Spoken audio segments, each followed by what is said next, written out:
नमस्कार, mutual fund show में आपका स्वागत है। हमारा वीकली शो है जिसमें हम सिर्फ म्यूचुअल फंड इंडस्ट्री का जायजा लेते हैं और आपके सवाल उठाते हैं म्यूचुअल फंड से जुड़े हुए। पोर्टफोलियो प्लानिंग में आपकी मदद करते हैं बाजार के एक्सपर्ट, आपको बताने की कोशिश करते हैं कि कौन से ऐसे फंड्स हैं जो लंबी अवधि में आपको फायदा पहुंचाते हुए नजर आएंगे। शो का हिस्सा बनने के लिए fund@gnetwork.com पे आपको हमें एक मेल लिखनी होगी, अपने सवाल लिखकर भेजने होंगे म्यूचुअल फंड से जुड़े हुए, या फिर आप हमें SMS भी कर सकते हैं। मोबाइल के टेक्स्ट मैसेज बॉक्स में जाएं, पहले फंड लिखें, उसके बाद म्यूचुअल फंड से जुड़ा हुआ प्रश्न लिखकर भेज दें 57575 पर। आज के खास मेहमान जो आपके प्रश्नों पे जवाब देंगे, एक्सपर्ट व्यू देंगे आपको, वो है हर्षवर्धन रुंगटा जी। रुंगटा सिक्योरिटीज के CFP हैं। रुंगटा साहब नमस्कार, स्वागत है आपका जी बिजनेस में। चलिए रुंगटा साहब, सवाल जवाब का सिलसिला शुरू ही करते हैं क्योंकि काफी ज्यादा व्यूअर्स जो हैं वो अपना सवाल पूछना चाहते हैं शो के जरिए। पहला सवाल ले लेते हैं। हमारे पास MD अग्रवाल जी का ये प्रश्न आया है जयपुर से, हमारे साथ लाइन पे मौजूद हैं। अग्रवाल साहब नमस्कार। जी नमस्कार। हाँ जी, म्यूचुअल फंड से जुड़ा क्या प्रश्न है आपका? मेरा ये है कि मैंने अभी axis long term equity fund में 50,000 रुपया टैक्स सेविंग के लिए लगाया था जी। अब मैं 50,000 रुपये और लगाना चाहता हूँ, तो कौन से फंड में लगाऊं, इसी में लगाऊं या और किसी में? पिछले एक साल में तो यहाँ पर 13% का रिटर्न के आसपास दे दिया इस फंड ने। आपने क्या इसी साल पैसे निवेश किए थे? ये अभी 2 महीने पहले निवेश किए थे। अच्छा, और कोई सवाल है आपका? हाँ, एक सवाल और है। मैंने एक HDFC टॉप 200 की एक सिप ले रखी है जिसमें पिछले करीब 30 महीने से मैं 5,000 रुपये महीने जमा करा रहा हूँ। ठीक है, और उसकी कोई अच्छी रिटर्न नहीं दिख रही है।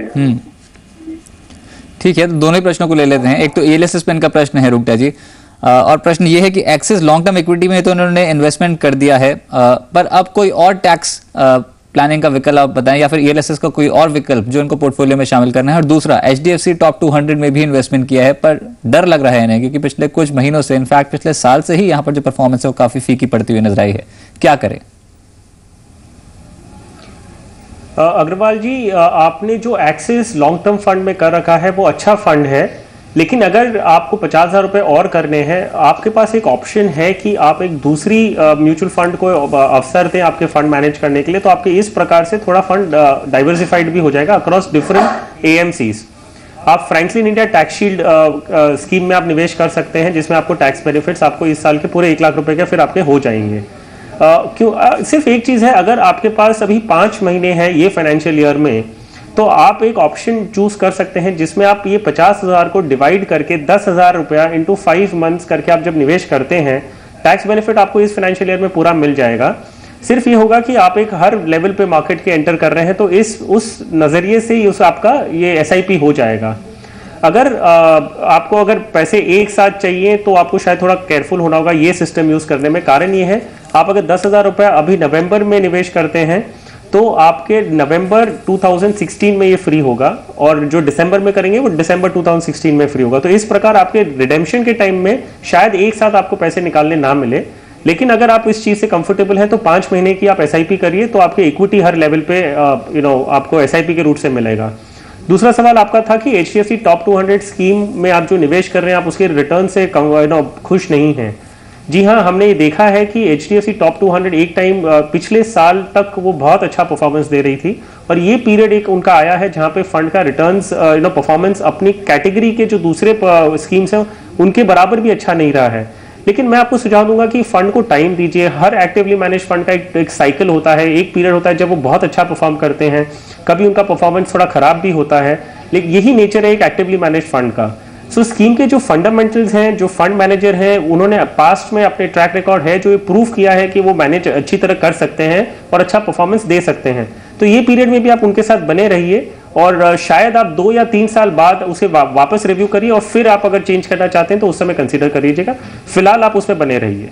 चलिए, तो एक्सिस लॉन्ग टर्म इक्विटी में आप बने रह सकते हैं। फ्रैंकलिन इंडिया टैक्स शील्ड एक और ELS प्लान है जहां पर आपको नजर रखनी है, इसमें इन्वेस्टमेंट किया जा सकता है। और HDFC टॉप 200 जैसे आपने बताया कि फंड परफॉर्मेंस से आप संतुष्ट नहीं है, पर लंबी अवधि में ये भी बेहतर प्रदर्शन करता हुआ नजर आएगा, इसमें भी बने रहिए। इसी बीच हमारे साथ अगले व्यूअर जुड़ चुके हैं। अनीश नायर जी हमारे साथ लाइन पे हैं केरला से।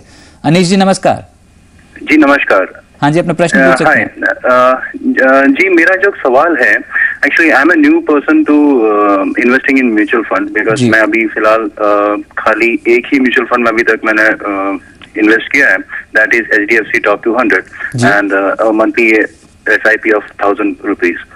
जो मेरा फ्यूचर है, मैं अभी फिलहाल थोड़ा और इन्वेस्ट करना चाह रहा हूँ, बट आई एम मार्केट में इतने सारे म्यूचुअल फंड्स हैं, I am unable to understand किसमें पैसा डालना चाहिए।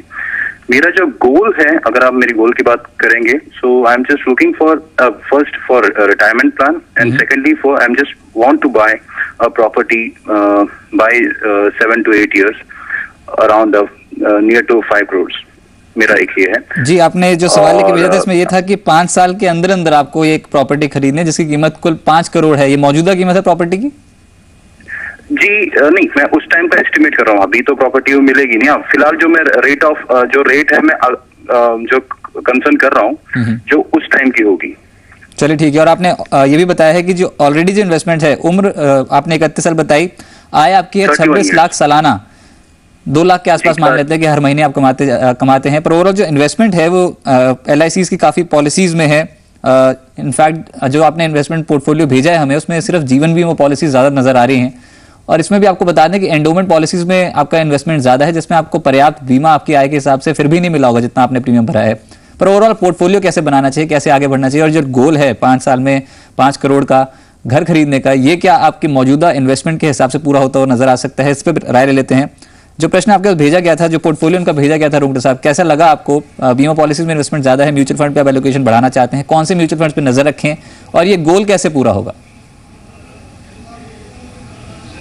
वेल अनीश जी, आपने अगर 5 साल में आपको अगर 5 करोड़ की अगर कोई प्रॉपर्टी खरीदनी है तो आपके जो एग्जिस्टिंग इन्वेस्टमेंट्स हैं उनमें ये गोल पूरा नहीं हो सकता।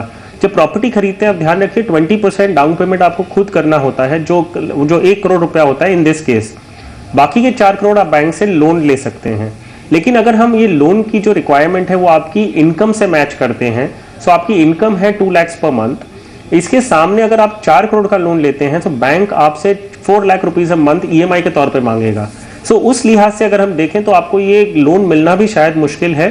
सिर्फ ये है कि अगर आप कोई एग्जिस्टिंग प्रॉपर्टी बेच के या कोई और आपका कोई बड़ा इन्वेस्टमेंट है जो बेच के आप ये प्रॉपर्टी में निवेश करना चाहते हैं तो आप ये कंसिडर कर सकते हैं। लेकिन जो लोन की eligibility as per your income है और जो बैंक के जो लोन जो गाइडलाइंस हैं उसके बेसिस पे आप 1 करोड़ से ज्यादा लोन आपको मिलेगा नहीं, क्योंकि आपकी 1 लाख रुपीज वो सोचते हैं हर महीने का आप EMI दे सकते हैं। जब 2 लाख कमाते हैं 50% can be given to the bank in the form of EMI। तो वो लिहाज से आपका 1 लाख रुपया आप EMI भर सकते हैं, जिसका लोन एलिजिबिलिटी होता है 1 करोड़। सो अभी आपको या तो अपनी जो प्रॉपर्टी खरीदनी है उसका लक्ष्य आपको चेंज करना होगा, कोई दूसरी प्रॉपर्टी आपको देखनी होगी जो आपके बजट में फिट होती है, और या तो आपको टाइम होराइजन बहुत आगे बढ़ाना होगा जब आप ये अचीव कर सकते हैं।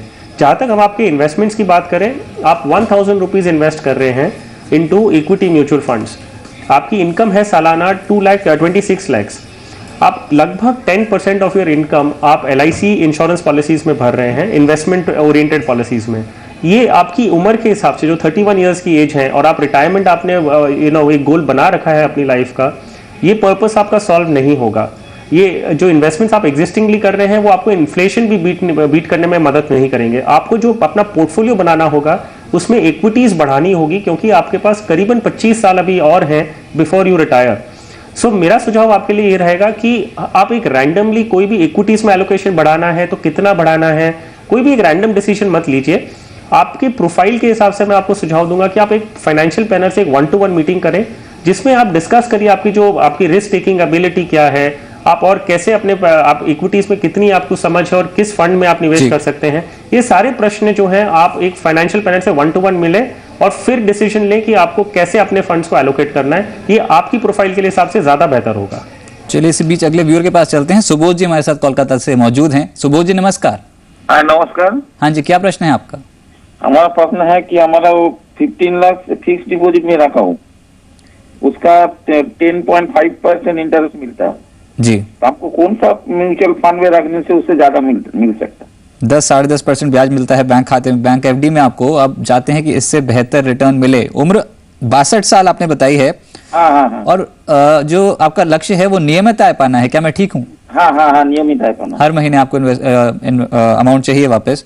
तो रुंगटा साहब, अब इनके लिए क्या विकल्प मौजूद हैं? उम्र ज्यादा है तो क्या MIP में इन्वेस्टमेंट करना ठीक रहेगा? नियमित आय कैसे पा सकते हैं ये? रजत, इनकी उम्र अगर हम देखें 62 ईयर्स है और इन्हें एक फिक्स्ड मंथली इनकम अगर चाहिए तो MIP शायद अच्छी एक ऑप्शन नहीं होगा इनके लिए, क्योंकि MIP में जो रिटर्न्स आपको आएंगे वो मार्केट ड्रिवन होते हैं। मार्केट ड्रिवन के मतलब जो है कि वो इक्विटी मार्केट से नहीं कर रहा हूं मैं, लेकिन बॉन्ड मार्केट या जो फिक्स्ड इंटरेस्ट इंस्ट्रूमेंट्स के जो ट्रेडिंग होती है, डेट मार्केट है, उसमें इंटरेस्ट रेट का प्रभाव बहुत ज़्यादा रहता है इनके रिटर्न्स पे। सो इनकी उम्र पे अगर इन्हें एक सेफ सिक्योर रिटर्न चाहिए जो इन्हें 10.5% एग्जिस्टिंगली उनको ऑलरेडी बैंक FD से मिल रहा है, सो मैं सुझाव दूंगा कि वो एक बेटर ऑप्शन है उनके लिए rather than thinking of MIPs। MIP एक दूसरे पर्पस के लिए वो फुलफिल कर सकते हैं, लेकिन अगर 10.5% के सामने हम कंपेयर करते हैं और टैक्स एफिशिएंसी अगर हम माइंड में रखते भी हैं, तो भी मेरा सुझाव रहेगा कि at 62 years of age fixed monthly income अगर चाहिए इन्हें, तो फिर ये फिक्स्ड डिपॉजिट जो एग्जिस्टिंगली कर रहे हैं वो उनके लिए ठीक है। सिर्फ एक स्टेप वो आगे ले सकते हैं, अगर इनके और कोई बैंक में 10.5% FD अगर वापस नहीं मिलती हो, तो ये टैक्स फ्री बॉन्ड कंसिडर कर सकते हैं जो इन्हें 10, 15 या 20 साल के टेन्योर के हिसाब से मिल सकते हैं। बट MIP और म्यूचुअल फंड का रूट ये ना ले तो इनके लिए बेटर होगा। चलिए इसी नोट पे एक छोटे से ब्रेक ले रुकते हैं, पर ब्रेक पे जाते हैं आपको बता दें, अगर आपके भी कोई प्रश्न है म्यूचुअल फंड से जुड़े हुए तो आप इस शो का हिस्सा बन सकते हैं, अपने प्रश्न हमारे पास भेज सकते हैं। fund@zenetwork.com हमारा ईमेल आईडी है। डिटेल प्रश्न लिखकर भेजें, म्यूचुअल फंड से जुड़ा हुआ, पोर्टफोलियो से जुड़ा हुआ, एक्सपर्ट एडवाइस दिलाएंगे आपको। कॉन्टैक्ट नंबर जरूर मेंशन करें। इसके अलावा हमें SMS भी कर सकते हैं, मोबाइल के टेक्स्ट राइटिंग मैसेज बॉक्स में जाकर फंड लिखकर उसके बाद अपना प्रश्न लिखकर हमें भेज दें 57575 पर।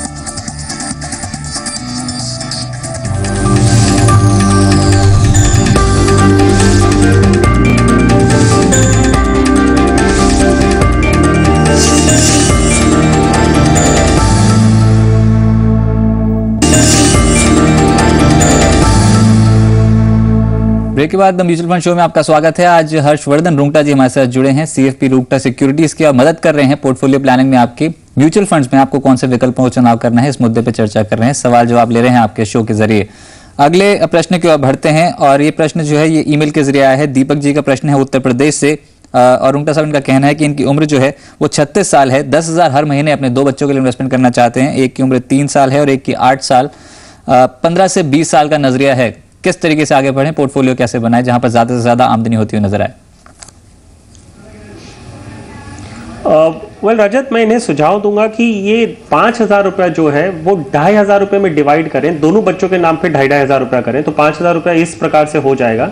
वो HDFC children's gift fund investment plan में ये पैसे निवेश करें हर महीने के SIP के रूट से, और बाकी के जो 5,000 रुपया है वो ICICI focus blue chip fund में निवेश करें। जो ये पर्पस है दोनों बच्चों के नाम से करने का, उनमें सिर्फ एक एम्फोसिस करना चाहूंगा कि जब हम किसी ऑब्जेक्टिव से उन्हीं बच्चों के नाम से जो निवेश करते हैं, सो 15-20 साल तक हमारा ये साइकोलॉजिकल अटैचमेंट हो जाता है वो पर्टिकुलर इन्वेस्टमेंट से। जब हम उसे अगर बीच में जरूरत होती है तो भी हम विड्रॉ नहीं करते और वो बच्चों की रिक्वायरमेंट के हिसाब से जमा होते रहते हैं। अगर इन्हें लिक्विडिटी अगर कोई कारण से जरूरत होती है तो ये ICICI focus blue chip fund से रिडीम कर सकते हैं। सो यही एक पर्पस है जब हमने कहा कि हम दोनों बच्चों के नाम से इंडिविजुअल इन्वेस्टमेंट करेंगे।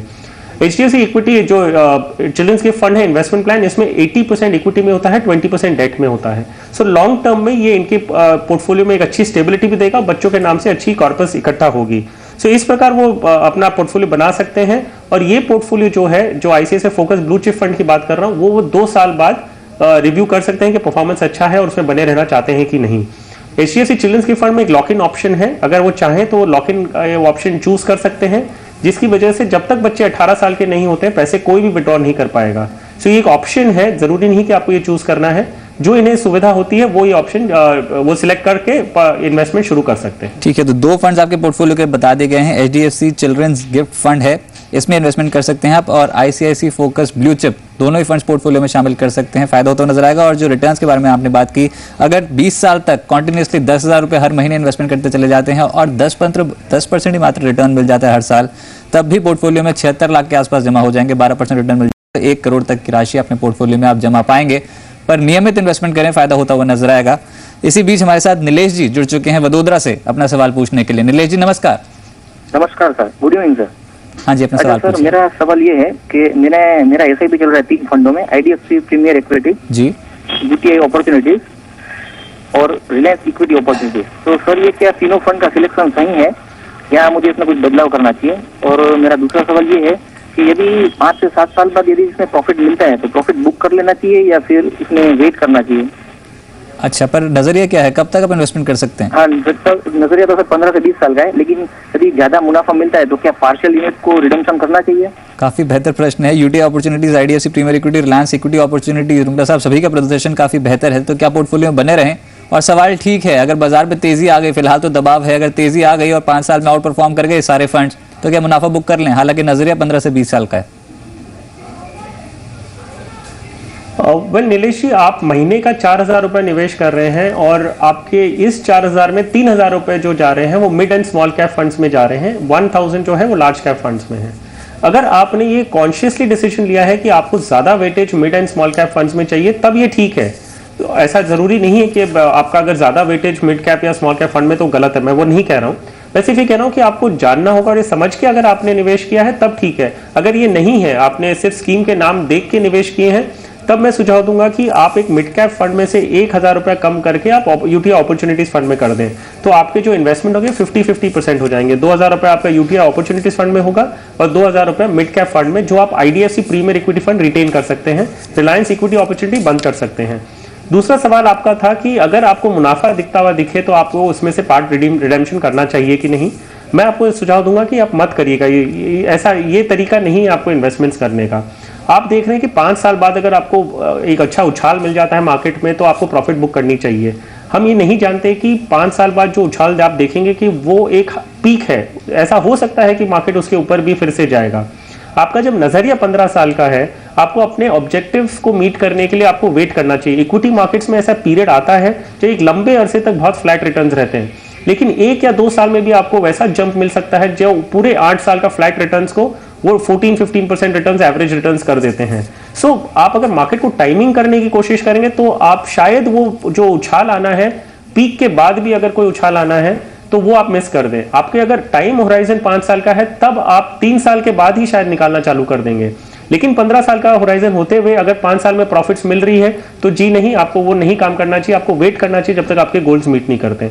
सिर्फ एक चीज करनी चाहिए कि अगर वो स्कीम परफॉर्म नहीं कर रही है जिसमें आपने निवेश किया है तो जरूर है कि आप उसको चेंज कर सकते हैं, लेकिन equity as an asset class उसमें बने रहें, ना कि इक्विटी एसेट क्लास से निकल के कोई और चीज में चले जाएं।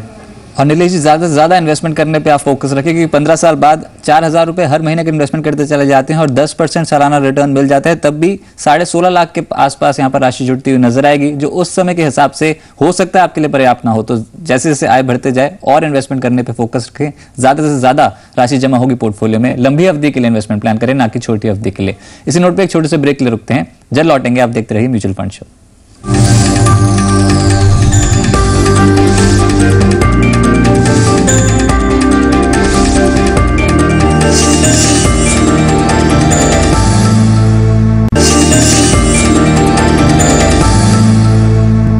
आप देख रहे हैं म्यूचुअल फंड शो और हर्षवर्धन रुंगटा जी हमारे साथ बने हुए हैं। रुंगटा सिक्योरिटीज के सीएफपी हैं और मदद कर रहे हैं आपका पोर्टफोलियो डिजाइन करने में। म्यूचुअल फंड्स में किस तरीके से आप आगे बढ़ें, इस पे चर्चा कर रहे हैं। अपने सवाल भेजने के लिए आप हमें एक मेल लिख सकते हैं fund@zenetwork.com पे। अपना कॉन्टैक्ट नंबर जरूर मेंशन करें अपने मेल पे और पूरा पोर्टफोलियो लिखकर भेज सकते हैं, या फिर किसी म्यूचुअल फंड पे सवाल पूछ सकते हैं। इसके अलावा आप हमें एसएमएस भी कर सकते हैं। मोबाइल के टेक्स्ट राइटिंग मैसेज बॉक्स में जाएं, फंड लिखकर अपना सवाल लिखकर हमें भेज दें 57575 पर। चलिए, इसी बीच भोला अग्रवाल जी हमारे साथ जुड़े हैं, रांची से इनसे बात कर लेते हैं। भोला जी नमस्कार। नमस्कार। भोला जी अपना सवाल पूछ सकते हैं आप। हेलो, अपना सवाल पूछिए, आपकी आवाज हमें आ रही है। जी हाँ, मैंने 2008 में जेएम बेसिक में 40,000 निवेश किया था। अच्छा, अभी उसका वैल्यू 12,000 रुपया। क्या मैं इस फंड में बने रहूं या निकलूं? जी, 40,000 के 12,000 आ गए और फंड परफॉर्मेंस वैसे वाकई अच्छी नहीं रही है। इसके अलावा कहीं और इन्वेस्टमेंट किया आपने म्यूचुअल फंड में? और इसके अलावा मैंने HDFC में किया हूँ, ICICI का ब्लू चिप्स में किया और भी बुक है, लेकिन सब परफॉर्म अच्छे कर रहे हैं। लेकिन जेएम बेसिक में मुझे बहुत नुकसान हो रहा है, इससे मैं बने रहूं या निकलूं? जी, काफी नुकसान है और वो फंड परफॉर्मेंस में रिफ्लेक्ट भी हो रहा है। रुंगटा साहब क्या करें, 1 साल में 9.5% का नेगेटिव रिटर्न, 3 साल में सालाना रिटर्न भी नेगेटिव पड़ते हुए नजर आ रहे हैं। इस फंड से बाहर निकलना ठीक रहेगा तो कौन से फंड में इन्वेस्टमेंट करें? Absolutely Bhola ji, JM basic fund एक बहुत ही बुरा परफॉर्मेंस देते आया है। मैं सुझाव दूंगा कि आप अपना लॉस बुक करके इस वक्त निकल जाएं ये फंड में से, और जो 12,000 रुपया है वो आप किसी और फंड में तुरंत निवेश कर दें, तो आप equity as an asset class उसमें ही बने रहेंगे। और दूसरा फंड अगर परफॉर्मेंस देता है तब आपको अपना कैपिटल भी रिकवर करने का आपके पास अपॉर्चुनिटी रहेगा। अगर आप अभी 12,000 निकाल के मार्केट में फिर से निवेश करते ही नहीं है तो शायद आपके पास वो अपॉर्चुनिटी भी खो जाएगी। मैं आपको सुझाव दूंगा कि आप फ्रैंकलिन इंडेक्स फंड में निवेश करें और उसमें बने रहें, क्योंकि इंडेक्स अगर परफॉर्म करेगा तो आपको उसका लाभ मिलते रहेगा। जहां तक जेएम बेसिक फंड का सवाल है, वो एयूएम भी वो पूरी अगर हम स्कीम का देखें तो 138 करोड़ के आसपास है। सो मुझे लगता है कि फंड हाउस ने वो स्कीम पे ध्यान ज़्यादा दे नहीं रहे हैं, तो उनका परफॉर्मेंस मुझे आगे जाते हुए भी कोई ज़्यादा चेंजेस नहीं लगते हैं। आप इस प्रकार रिडीम करके आप इंडेक्स फंड में निवेश करें तो आपके पास अपॉर्चुनिटी रहेगा अपना लॉस रिकवर करके आप शायद उसमें थोड़ा मुनाफा भी पा सके, क्योंकि पैसिवली मैनेज फंड होते हैं, तो जैसे जैसे इंडेक्स परफॉर्म करेगा वैसे वैसे रिटर्न्स होंगे। Franklin India BSc Sensex plan नजर रख के चल सकते हैं। रिटर्न्स के हिसाब से काफी बेहतर रिटर्न पड़ते हुए नजर आ रहे हैं। 1 साल में 8.5% और 5 साल में सालाना 16.5% के आसपास का return Franklin India BSc Sensex plan में बनता हुआ नजर आया। आप इस प्लान पर नजर रख सकते हैं। और जेएम बेसिक फाइनेंशियल का परफॉर्मेंस ठीक नहीं है, आप इससे बाहर निकल सकते हैं। निवेश करना है तो index fund Franklin India BSc Sensex plan होगा। हर जी रुंगटा साहब बहुत बहुत शुक्रिया हमारे साथ जुड़ने के लिए, म्यूचुअल फंड इंडस्ट्री पर चर्चा करने के लिए और साथ ही साथ दर्शकों के सवालों का जवाब देने के लिए। फिलहाल म्यूचुअल फंड शो से बस इतना ही, पर आपको जाते जाते बता दें कि अगर आप भी इस शो का हिस्सा बनना चाहते हैं और अपने सवाल म्यूचुअल फंड से जुड़े हुए बाजार के एक्सपर्ट से पूछना चाहते हैं, तरीका काफी सिंपल है। fund@zenetwork.com हमारा ईमेल आईडी है। डिटेल प्रश्न लिखकर भेजें। इसके अलावा आप अपने SMS भी कर सकते हैं। मोबाइल के टेक्स्ट आईडी मैसेज बॉक्स में जाएं, पहले फंड लिखें, उसके बाद अपना सवाल लिखकर भेज दें 57575 पर। फिलहाल इस शो में बस इतना ही। आप देखते रहिए जी बिजनेस, आपका फायदा। नमस्कार।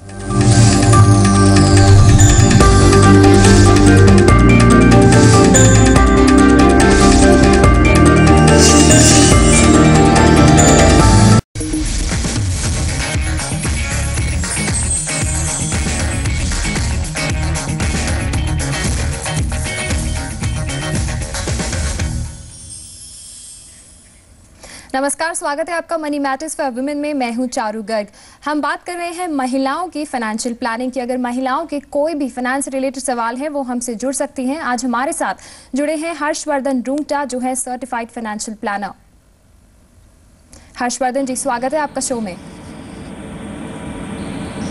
चलिए, शो शुरू करने से पहले हम बता दें कि महिलाओं के जो भी सवाल हैं पर्सनल फाइनेंस से रिलेटेड, आप हमसे कैसे जुड़ सकते हैं। आप हमें मेल कर सकती हैं she@zenetwork.com पर। साथ ही आप हमें SMS कर सकती हैं। हमारा कोड लिखिए she, अपना सवाल लिखिए और भेज दीजिए 57575 पर। चलिए, हमारी पहली दर्शक जुड़ी हैं अंजलि रायपुर से। अंजलि, पूछिए अपना सवाल। हाँ मैडम, मुझे ये सवाल करना है। मेरी उम्र 40 वर्ष है और मेरी जो सैलरी है वो 45,000 के लगभग है, मगर मैंने अभी तक कोई भी ऐसा इन्वेस्टमेंट नहीं किया जिससे मेरे आगे भविष्य के लिए कोई काम आ सके। मैंने बहुत ही कम पॉलिसी ली है, जिसमें से LIC की सिर्फ एक पॉलिसी है, जीवन सरल। उसके अलावा मेरे पास ऐसी कोई भी पॉलिसी नहीं है, या मैं अपने मनी को सेव करना चाहती हूँ जिसकी वजह से मैं आने वाले समय में अपनी जो भी है जीवन को अच्छे चला सके। क्योंकि मैंने अभी मैरिज नहीं किया, तो मैं ये सोचती हूँ कि मेरी जो भी मेरे जितने भी आय का जितना भी हिस्सा है वो एक बेहतर जिंदगी गुजार सकूं। जी अंजलि, बिल्कुल। चलिए, पूछते हैं हमारे एक्सपर्ट से। हर्षवर्धन जी, जैसे इन्होंने बताया इनकी एज है 40 और ये अनमैरिड है। इन्होंने LIC की पॉलिसी ली हुई है और इनकी सैलरी जो है अराउंड 50,000 है। तो इनको कहाँ पे इन्वेस्टमेंट करने के लिए एडवाइस करेंगे आप?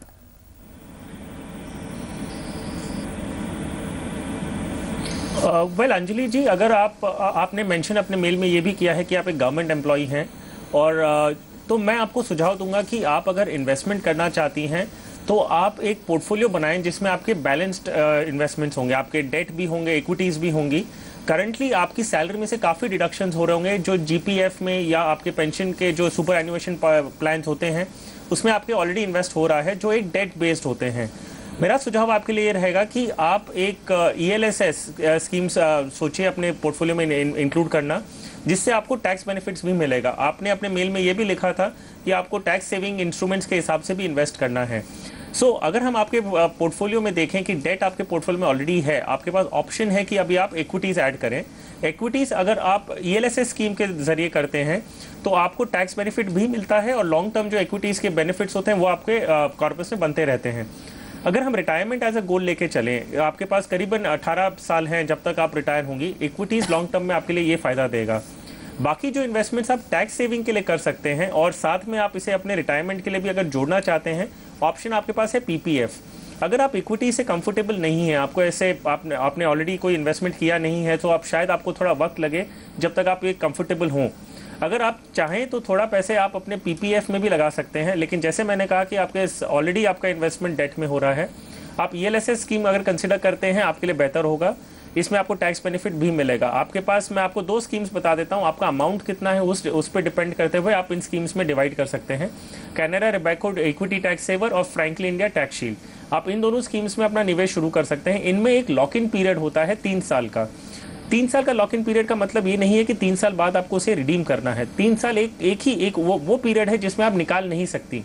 उसके बाद आप उसमें बने रह सकते हैं जब तक आप आपका स्कीम अच्छा परफॉर्मेंस दे रहा है और जब तक आपको इक्विटी में बने रहना है। तो इस प्रकार आप ईएलएसएस में शुरू करके अपना पोर्टफोलियो बनाएं, और अगर आपको डेट में थोड़ा हिस्सा निवेश करना है तो आप पीपीएफ कंसिडर करके आप ऐसा अपना पोर्टफोलियो बना सकते हैं। जी बिल्कुल। तो अंजलि हमारी एक्सपर्ट की एडवाइस आप फॉलो कर सकती हैं। जैसे कि हर्षवर्धन जी ने बताया, आप बैलेंस्ड पोर्टफोलियो रख सकती हैं, आप ईएलएसएस में निवेश कर सकती हैं, पीपीएफ भी आपके लिए अच्छा विकल्प है और एनएससी भी आपके लिए अच्छा विकल्प हो सकता है। चलिए आगे बढ़ते हैं। हमारी अगली दर्शक हैं भूमिका गुजरात से। भूमिका, आप पूछिए अपना सवाल।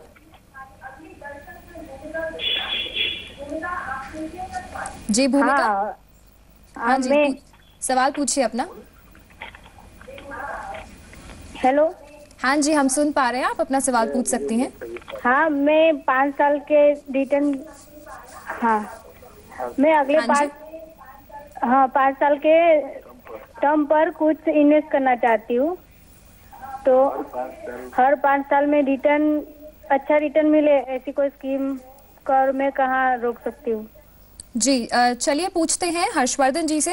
हर्षवर्धन जी, जैसे इन्होंने अपने डिटेल पोर्टफोलियो में भी लिखा है, इन्होंने LIC जीवन आनंद लिया हुआ है, PLI और बैंक RD भी लिया हुआ है, जहां पे ये न्यूनतम निवेश करती हैं, तो इनका पोर्टफोलियो कैसा है?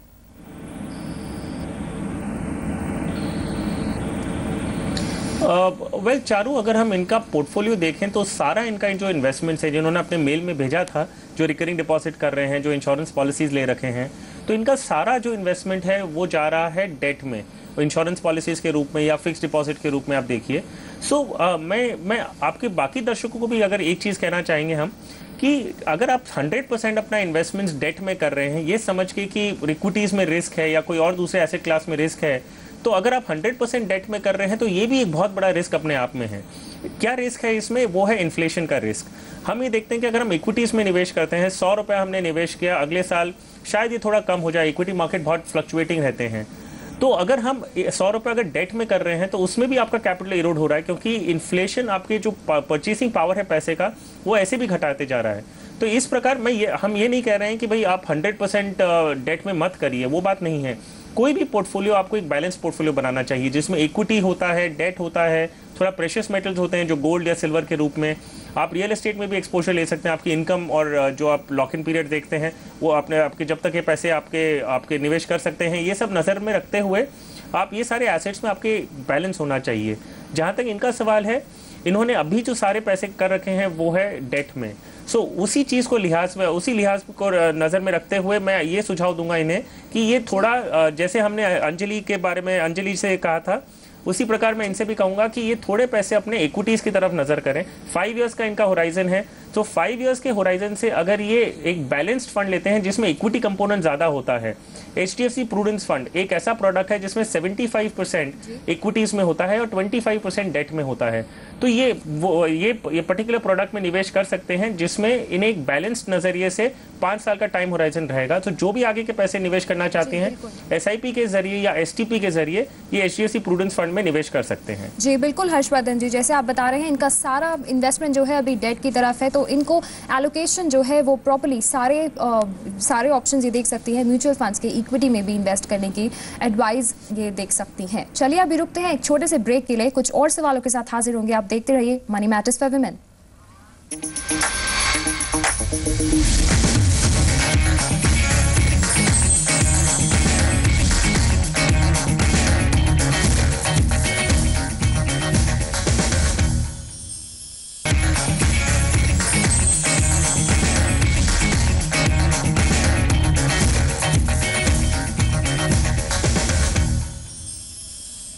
ब्रेक के बाद आपका स्वागत है। आप देख रहे हैं मनी मैटर्स फॉर वुमेन। आज हमारे साथ बात कर रहे हैं Harshvardhan Rungta, certified financial planner. चलिए शो को आगे बढ़ाते हैं। हमसे अगला सवाल पूछा है अनुतमा ने दुर्गापुर से। इनका सवाल है हर्षवर्धन जी, इनको म्यूचुअल फंड्स पर राय चाहिए। इन्होंने पूछा है इनको म्यूचुअल फंड्स में इन्वेस्ट करना है और ऐसे कुछ फंड्स हैं जो इनको 25% एनुअल रिटर्न दे सकते हैं।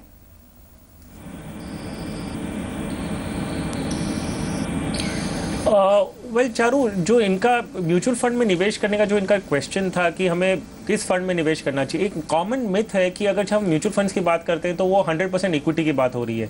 जी नहीं, जब हम म्यूचुअल फंड की बात करते हैं, एसेट मैनेजमेंट कंपनीज आपको सारे ऑप्शंस देती है जिसमें 100% इक्विटीज में निवेश होता है, गोइंग अप टू 100% डेट। उसमें बीच में आपके परसेंटेज रहते हैं कि आपको 30% इक्विटी है या 50% इक्विटी है, ऐसे आपके ऑप्शंस रहते हैं। सो कौन सी स्कीम में निवेश करना चाहिए ये जानने पे ना कि उन्हें एक्चुअली कौन से सेगमेंट में करना है थोड़ा मुश्किल होगा। सो मेरा सुझाव इनके लिए रहेगा कि पहले थोड़ा समझ लें कि इन्हें क्या तरीके से इन्वेस्ट करना है और किस पर्पस के लिए करना है। जब ये इनके पास क्लैरिटी आएगी तब हम बता सकेंगे कि कौन सी सेक्टर में करना चाहिए, वो कौन से सेगमेंट में, विच इज डेट और इक्विटी, और उसमें भी कौन सी स्कीम्स में करना चाहिए। उस समय बताया हुआ ज़्यादा इनके लिए बेहतर होगा। और 25% की अपेक्षा रखना, उस लिहाज से अगर आप निवेश कर रहे हैं तो ये शायद गलत होगा। ये अप्रोच आपको चेंज करनी होगी। एक रियलिस्टिक रिटर्न समझ के चलिए कि आपको इक्विटी से जो लॉन्ग टर्म में है वो 14 से 15% मिल सकता है। डेट में अगर निवेश करते हैं तो आपको 10 से 12%, दैट्स द हायर लिमिट, आप सोच के अगर चलते हैं तो निवेश किया हुआ ज़्यादा बेहतर होगा। जी बिल्कुल हर्षवर्धन जी, तो आई थिंक इनको थोड़ा सोच के चलना पड़ेगा कि कौन से म्यूचुअल फंड्स इनके लिए बेहतर विकल्प हो सकते हैं। चलिए अगला सवाल लेते हैं जो ईमेल से है। नवीना ने पूछा है, ये न्यू दिल्ली से। इन्होंने पूछा है पेंशन प्लान पर इनको राय चाहिए। ये रिटायरमेंट प्लानिंग के लिए सोच रहे हैं, तो क्या ऑप्शंस देख सकते हैं ये हर्षवर्धन जी?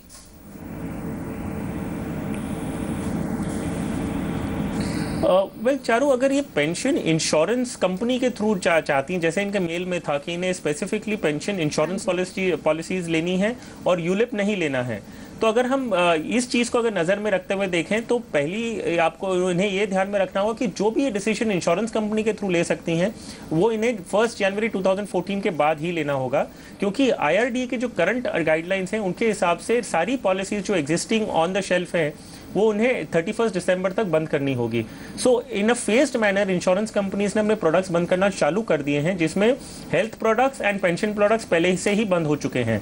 सो अगर इंश्योरेंस कंपनी के रूट से करना है तो इन्हें जनवरी तक वेट करना होगा जब नए प्रोडक्ट्स लॉन्च होंगे। इनके पास एक दूसरा विकल्प है जो ये अभी भी कंसिडर कर सकती हैं, वो है NPS। अगर NPS के थ्रू अगर ये निवेश करते हैं, हालांकि ये यूनिट लिंक फॉर्मेट में ही है, लेकिन जो कॉस्ट और खर्चे हम जो देखते हैं, जो फंड मैनेजमेंट चार्ज है या जो दूसरे बाकी खर्चे हैं, वो NPS पे बहुत ज़्यादा कम है। ये ऑप्शंस इनके पास है अगर ये पेंशन एक प्रोडक्ट के रूप में लेना चाहती हैं। अगर ये खुद अपना प्रोडक्ट बना सकती हैं, जो है खुद इन्वेस्टमेंट अपना करती रहें, कोई भी प्रोडक्ट में इक्विटीज़ हो गया या डेट हो गया, और रिटायरमेंट का टाइम पे जब ये कॉर्पस बनता है वो कोई भी फिक्स्ड डिपॉजिट, NCDs या टैक्स फ्री बॉन्ड्स में निवेश कर दें जिसका interest is equivalent to pension. So इस तरह वो अपना प्रोडक्ट बना सकती हैं। और अगर पेंशन से प्रोडक्ट के रूप में ही लेना है तो NPS एक अभी ले सकती हैं। इंश्योरेंस कंपनी के थ्रू करना है तो जनवरी तक वेट करना होगा। जी बिल्कुल, तो हमारे एक्सपर्ट की एडवाइस आप फॉलो कर सकते हैं। इन्होंने हालांकि यही लिखा है इनके यूलिप पे ये लेने के नहीं सोच रही हैं, तो ये PPF या NPS के विकल्प चुन सकती हैं। चलिए आगे बढ़ते हैं। हमारा अगला सवाल है जो विजया ने हमें SMS के थ्रू भेजा है दिल्ली से। इनको वेल्थ फाइनेंशियल प्लानिंग पर एडवाइस चाहिए। इनकी उम्र है 31 ईयर्स और इनके पति को ये दोनों मिलकर 50,000 का अमाउंट बैंक FD में हर मंथली ये डिपॉजिट करते हैं। तो हर्षवर्धन जी, इनको क्या एडवाइस करना चाहेंगे आप वेल्थ प्लानिंग पर?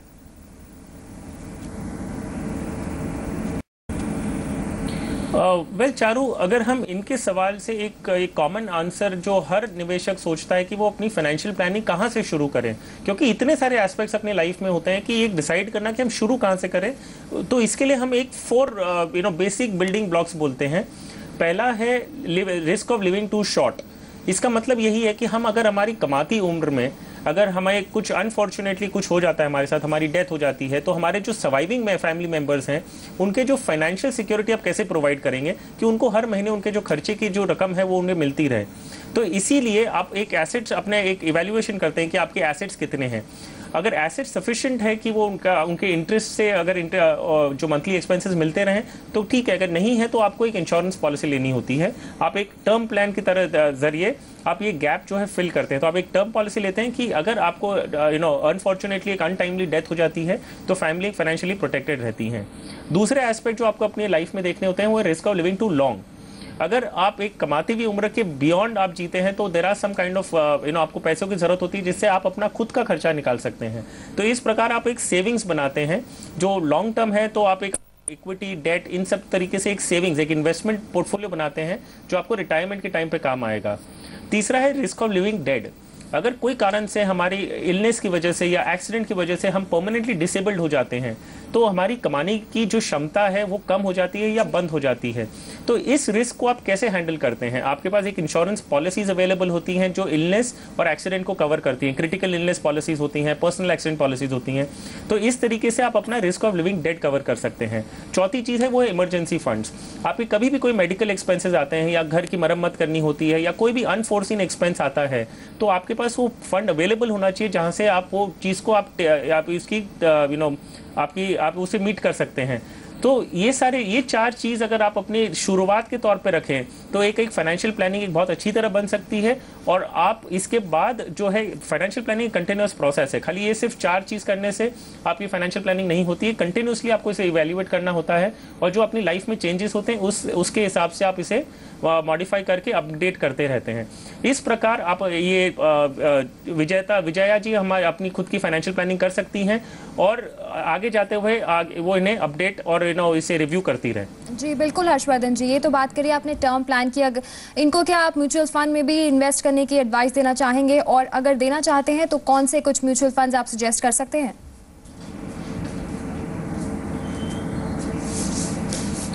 देखिए, म्यूचुअल फंड्स जब हम बात करें निवेश करने की, वो एक पर्टिकुलर रिक्वायरमेंट को एड्रेस करता है और risk of living too long. या आप इमरजेंसी फंड्स के नज़रिए से भी आप जो रिकरिंग डिपॉजिट कर रही है, जो हर महीने का 50,000 रुपये कर रही हैं, ये वो अपनी इमरजेंसी फंड की तरफ यूज़ कर सकती हैं। पार्टली ये पैसे वो risk of living too long के लिए भी कर सकती हैं। सो अगर हम म्यूचुअल फंड की बात कर रहे हैं risk of living too long को एड्रेस करने के लिए, जो इनके रिटायरमेंट के लिए आप ये कॉर्पस बना सकती हैं, सो इक्विटी स्कीम्स में अगर निवेश करते हैं, शुरू करने का एक अच्छा तरीका है कि आप इंडेक्स फंड से शुरू करें, या आप एक बैलेंस फंड लीजिए जिसमें इक्विटी प्रोपोर्शन ज़्यादा हो सकता है, 75-85% हो सकता है, और बाकी डेट में हो। तो हमने HDFC प्रूडेंस फंड की बात की है जिसमें 75% लगभग इक्विटीज़ में होता है, बाकी डेट में। अगर इंडेक्स फंड में करना चाहती हैं, Franklin India index fund, BSE Sensex plan, इनसे शुरू कर सकती हैं। मिनिमम नज़रिया इनके पास कम से कम 10 साल का अगर है तो 100% इक्विटी स्कीम्स में भी करके ये अपना कॉर्पस बना सकती है जो इन्हें रिटायरमेंट के टाइम पे काम आएगा। बाकी जैसे हमने कहा कि रिस्क ऑफ लिविंग डेड, एक पर्सनल एक्सीडेंट पॉलिसी ज़रूर लें, क्योंकि आपको एक्सीडेंट की वजह से अगर डिसेबिलिटी होती है, अर्निंग कैपेसिटी बंद हो जाती है, लेकिन आपके खर्चे चलते रहते हैं। It is as good as एक सिचुएशन जिसमें अगर किसी की डेथ हो गई और फाइनेंशियली कोई सपोर्ट नहीं है, तो एक पर्सनल एक्सीडेंट पॉलिसी और क्रिटिकल इलनेस पॉलिसी ज़रूर अपने पोर्टफोलियो में ऐड करें। इनके खर्चे बहुत ज़्यादा नहीं होते हैं, आप ये ऐड करते हैं तो आपका पोर्टफोलियो एक वाटर टाइट बन सकता है। जी बिल्कुल, तो विजय हमारी एक्सपर्ट की एडवाइस फॉलो कर सकती हैं। जैसे उन्होंने बताया, ये टर्म प्लान भी ले सकती हैं और ये डेट और इक्विटी लेने पर भी विचार कर सकती हैं। आज इस शो में इतना ही। हम अगले हफ्ते आपसे फिर जुड़ेंगे। आप देखते रहिए मनी मैटर्स फॉर वुमेन।